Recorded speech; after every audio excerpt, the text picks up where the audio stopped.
ఆంధ్రప్రదేశ్ మిగతా అన్ని విషయాల్లో ఏమో కానీ మద్యం వినియోగంలో మాత్రం విపరీతంగా వృద్ధి సాధించింది. బెల్ట్ షాపులు, ఓపెన్ బార్లు, పర్మిట్ రూమ్లతో విచ్చలవిడిగా మద్యం అందుబాటులోకి రావడంతో బియర్ల వినియోగం 70% పెరిగింది. మొత్తం మీద లిక్కర్ అమ్మకాలు 14.59% పెరిగాయి.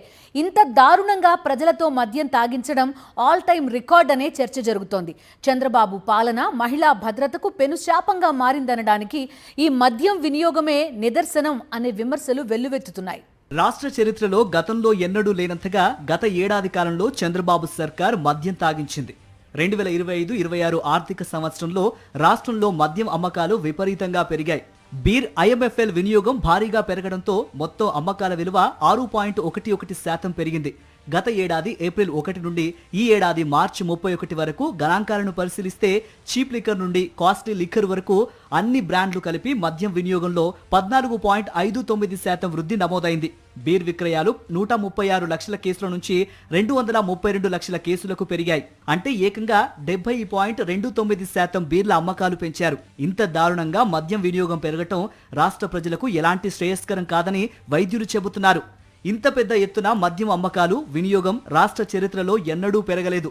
కేవలం 12 నెలల కాలంలోనే ఏపీలో మద్యం సేవించే వారి చేత 31,237 కోట్ల రూపాయల విలువైన మద్యాన్ని తాగించింది ఈ చంద్రబాబు సర్కార్.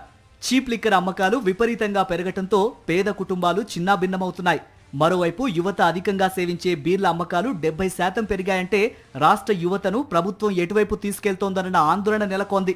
కల్తీ మద్యం తీసుకుంటే తెలుగుదేశం పార్టీ ఇన్ఛార్జే కల్తీ మద్యం ఒక ఫ్యాక్టరీనే పెట్టేసి దొరికిపోయిన పరిస్థితి మనం చూసాం.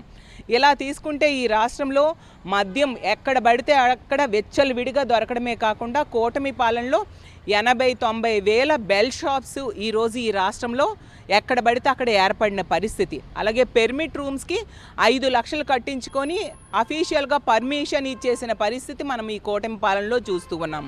ఈ మహిళల మీద నేరాలకు కానీ, అఘాయిత్యాలకు కానీ, వాళ్ళ మీద అత్యాచారాలకు కానీ ముఖ్యమైన కారణం ఏంటంటే ఈ గంజాయి, డ్రగ్స్, మద్యము. వీటిని అరికట్టడంలో ఈ కూటమి ప్రభుత్వం పూర్తిగా వైఫల్యం చెందింది. రాష్ట్ర చరిత్రలో ఎన్నడూ లేని విధంగా మద్యం ఏరులై పారడానికి ఏపీలో టీడీపీ లిక్కర్ సిండికేట్ ప్రధాన కారణం అనే విమర్శలు బలంగా వినిపిస్తున్నాయి.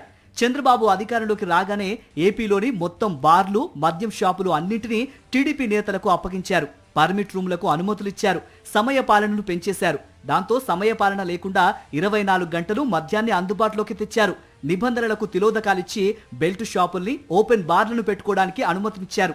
ఇలా విచ్చలవిడిగా మద్యం అమ్మకాలను ప్రోత్సహించడంతో భారీగా మద్యం వినియోగం పెరిగింది. దాంతో క్రైమ్ రేట్ కూడా పెరిగింది. అయినా సరే ప్రభుత్వం బాధ్యత లేకుండా మద్యాన్ని విచ్చలవిడిగా అందుబాటులోకి తేవడంపై సర్వత్రా విమర్శలు వెల్లువెత్తుతున్నాయి.